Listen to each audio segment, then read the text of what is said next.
Hi, this is Kaylee, and we're going to do a Hooke's Law lab. This is a spring of unknown spring constant. This holder is 100 grams, and we're going to figure out the spring constant using the period of oscillations of the spring. Now, with just 100 grams on there, that's bouncing pretty fast. You might be able to get that one. I'll let it go for a while. Remember, one oscillation is one from one point to that point again. Let me put another 50 grams on here. Now we got a total of 150 grams. I want to set it into oscillation and let it go for several periods. Time the period, in other words, time a set number of oscillations and take that time and divide it by the number of oscillations to figure out the period with this mass and determine the spring constant. We're going to do it for two other masses. Another 50 grams, so now we got a total of 200 grams. Setting it into oscillation.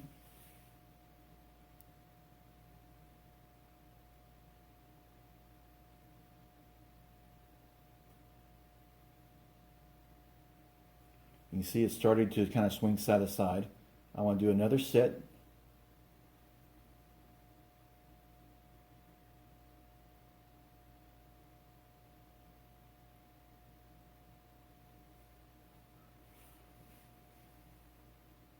We'll do another, this time with a total of 250 grams, setting it into oscillation.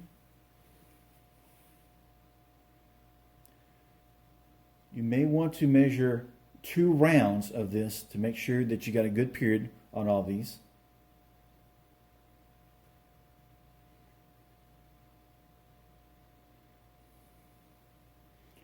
I'll restart it.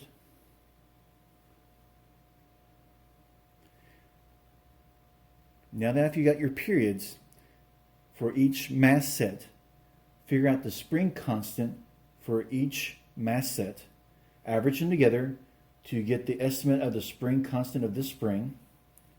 Now, figure out how much it would oscillate, in other words, its period, if I put another 50 grams on here to make it a total of 300 grams. And estimate how much the spring would stretch with that 300 grams on there. And then we'll compare it to when I set this into oscillation and we measure the stretch of the spring. I'll give you a second to do that calculation. You can pause the video here.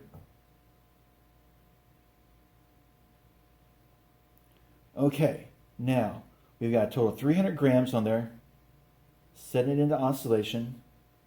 See if the period that you determine mathematically matches the actual period of the spring.